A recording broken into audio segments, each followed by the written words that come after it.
Bom, quando eu era estudante de medicina, eu estava estudando muito patologia, fisiologia, uma série de coisas. As explicações para os fenômenos quase sempre isso aqui é um problema imunológico, nós não sabemos bem como é que funciona. E isto aconteceu repetidamente. Nós não tivemos imunologia no meu curso médico, então eu fiz um grupo de estudo para estudar imunologia e cada vez fui me interessando mais. Eu fiz iniciação científica em genética, mas logo depois também me fixei em imunologia. E quando residente, eu fui ao Rio de Janeiro para um curso especial de imunologia que era dado pelo Instituto Pasteur no Rio de Janeiro. Lá eu falei com alguns professores, se interessaram muito por mim e me convidaram para ir para a França para fazer um doutoramento em imunologia e foi assim que eu fiz. Terminei no laboratório do professor Jean Dosset, que em 1980 foi Prêmio Nobel de Medicina, eu estava lá, e comecei a trabalhar indo ao Instituto Pasteur para fazer cursos, mas trabalhava no Hospital São Luís.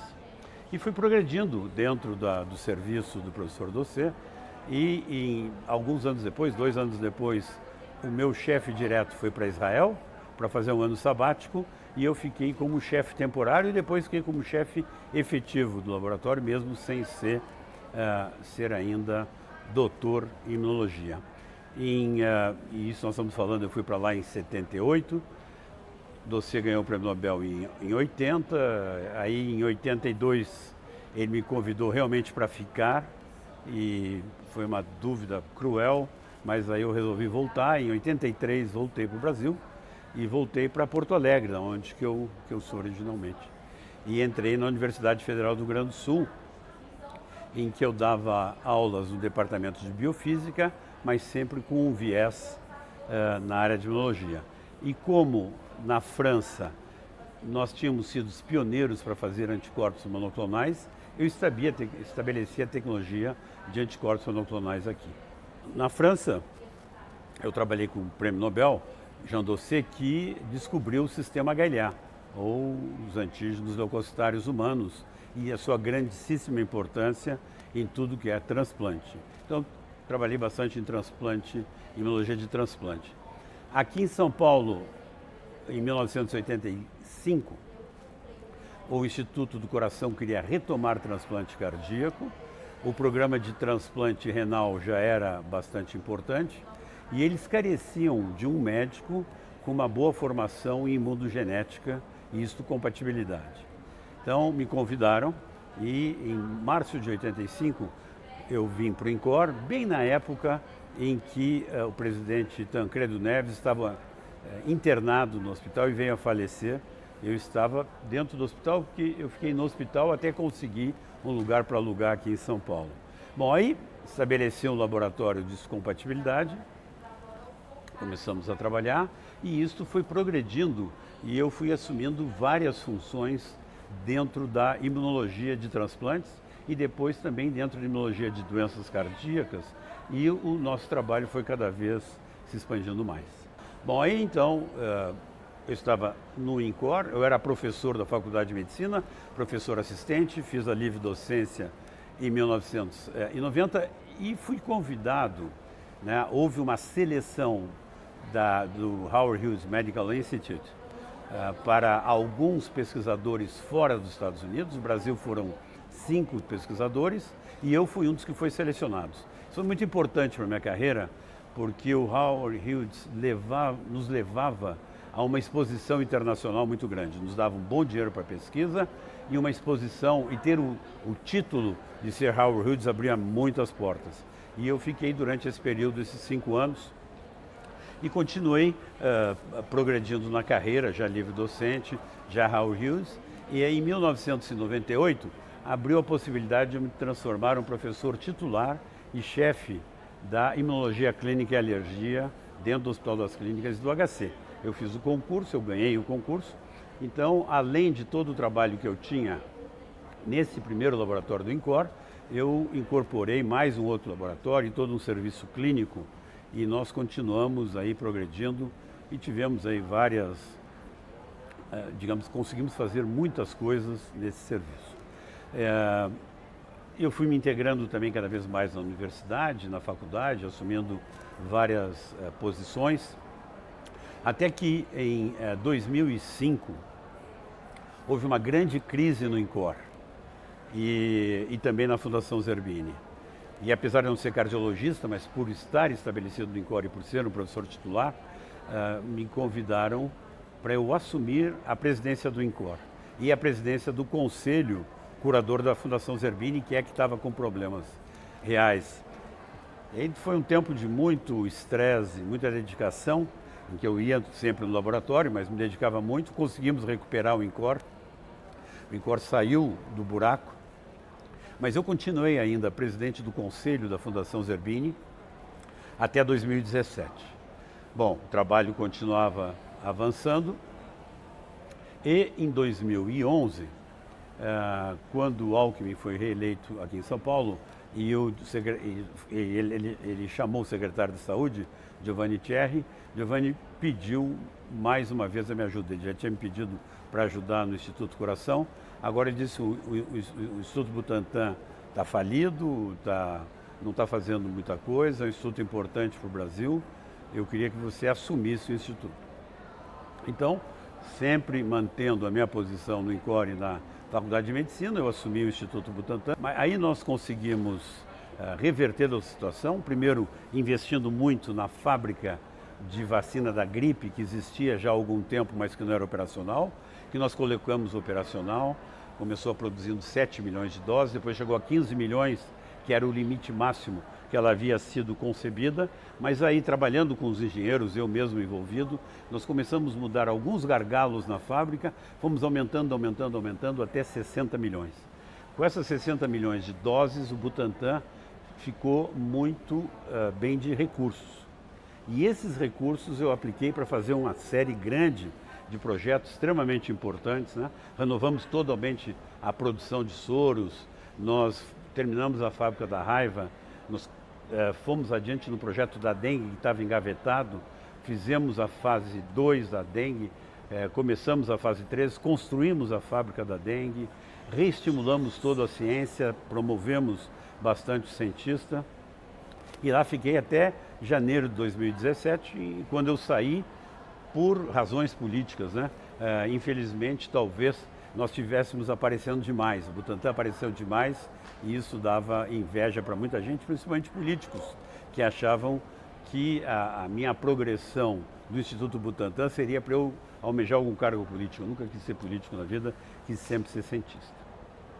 Agora, além disso, é importante mencionar que entre as presidências dos dois institutos, desde do ano 2000, eu cada vez mais me envolvia na International Union of Immunological Societies, que é a Sociedade Mundial de Imunologia, que congrega 70 países, todas as sociedades de imunologia de 70 países, se calcula com mais de 80 imunologistas no mundo. E eu entrei primeiro no grupo de imunologia clínica, aí depois eu fiquei presidente desse comitê, fiquei membro do conselho e depois nós trouxemos o Congresso Mundial de Imunologia para o Brasil em 2007, que foi extremamente importante para a imunologia brasileira. A imunologia brasileira mudou quando nós trouxemos o Congresso. Trouxemos muita gente para o Congresso foi um sucesso enorme. Nós conseguimos ganhar bastante dinheiro que nós deixamos com a sociedade ficou muito revitalizada e os ânimos aumentaram muito, vieram muitos alunos para todos os imunologistas que tinham no Brasil e a sociedade realmente cresceu. De lá para cá, a sociedade, os congressos nunca tiveram menos de mil pessoas. Então, e nós aparecemos para o mundo também, abriu muitas posições de pós-doc e tudo isso para os nossos alunos de imunologia. Então, isso era concomitante e eu continuei por aí, fiquei presidente da sociedade, eu assumi em 2013 e fiquei até 2016 como presidente. Mas continuava sempre tocando os nossos projetos, né? Nós também, no ano 2000, um outro fato importante, nós criamos o Instituto do Milênio, que naquela época chamava Instituto do Milênio realmente, financiado pelo Banco Mundial, chamado Instituto de Investigação em Imunologia, II, que congregava 30 cientistas do Brasil em 7 estados da federação. E esse Instituto do Milênio, depois foi avançando para institutos de ciência e tecnologia, ele é vivo, ativo, muito ativo até hoje, né? 20 anos depois, é um dos poucos que ficou. No início éramos só 15 institutos do milênio em todas as áreas de conhecimento, hoje tem um número bem maior, mas foi um instituto muito importante para aumentar a produção científica, aumentar a sinergia de ação entre laboratórios de imunologia, muitos laboratórios de imunologia funcionam, né? O vice-coordenador Barral na Bahia, e nós temos um grupo muito bom de cientistas, com uma grande produção científica e, como eu digo, sinergia, porque cada um era especialista numa área e deu grande sinergia. E continuamos até hoje, né, com esses laboratórios. O serviço de imunologia clínica e alergia também, ele cresceu muito, formou muitos médicos na área com uma formação sólida em imunologia, quando eu assumi em 98 mesmo, que o pessoal achava alergia uma ciência um pouco não identificada, não era tão identificada com a imunologia, acho que nós crescemos muito e eu fico muito contente com isso. Aí tivemos aí muitas atuações pelo mundo decorrentes de todas essas, até chegarmos aqui na Covid, ou digamos assim, antes eu passei um ano sabático em 2018 e 2019 lá em Harvard, na Harvard Medical School. Tem uma cátedra especial da CAPES em colaboração com Harvard em todas as áreas de conhecimento, que eles chamam de Distinguished Visiting Professor. Fiquei um ano, foi muito bom para me readaptar, rever novas tecnologias. E na volta estourou a Covid. Então, na Covid, o laboratório e o serviço clínico tiveram uma atuação muito forte, né? Eu fui convidado para participar do Data and Safety Monitoring Board do NIH, ou seja, é o grupo que vê o acompanhamento de todas as vacinas em fase 3 da Covid, vê todos os detalhes antes de FDA ou qualquer outra instituição, um trabalho muito, muito importante. Também participei da COVAX, que é aquela organização da Organização Mundial de Saúde para promover a produção de vacinas Covid. Fizemos vários estudos em Covid que nós publicamos, mas o mais importante é que nós estamos desenvolvendo uma vacina para a Covid de instilação nasal. Então, desde o início, desde 2020, quando surgiu a doença, nós dizíamos que uma vacina nasal era a única que poderia interromper esta pandemia, porque ela daria imunidade mucosa onde que o vírus entra. Então não deixaria as pessoas se infectarem. Porque as vacinas intramusculares, muito importantes, elas defendem contra a doença grave e morte. Mas elas produzem pouca IgA, pouca resposta de mucosa, então as pessoas ainda se infectam e ficam espalhando aí o vírus.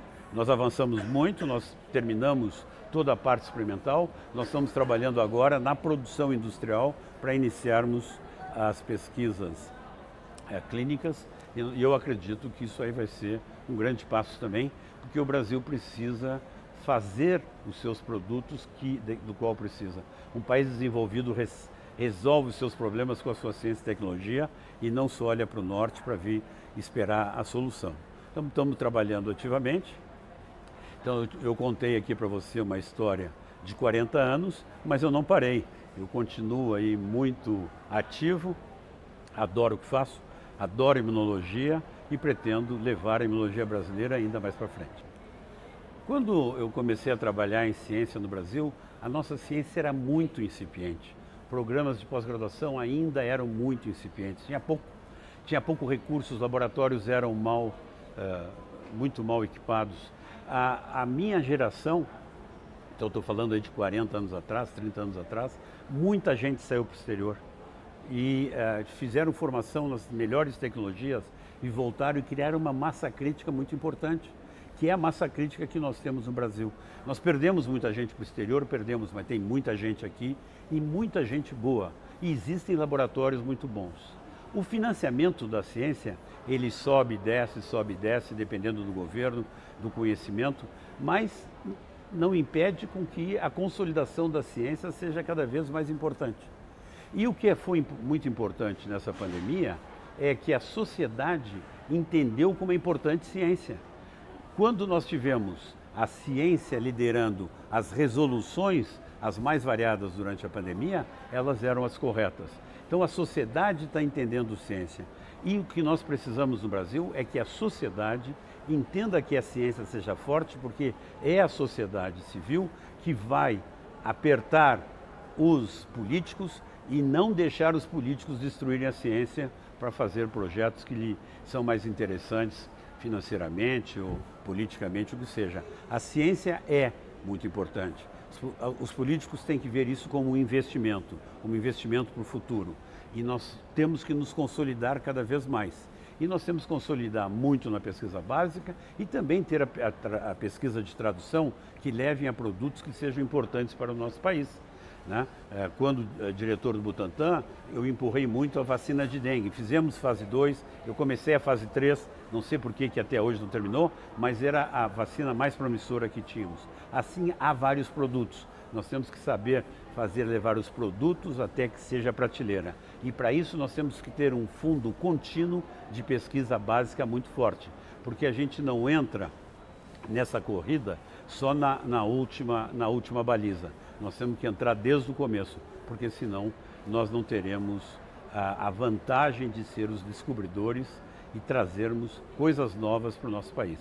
Então, tem que continuar investindo em ciência, eu sou entusiasta, continuo trabalhando nisso depois de todos esses anos e espero que cada vez mais nós tenhamos jovens brilhantes que entrem nessa corrida para que a gente possa largar o bastão para eles e eles continuarem.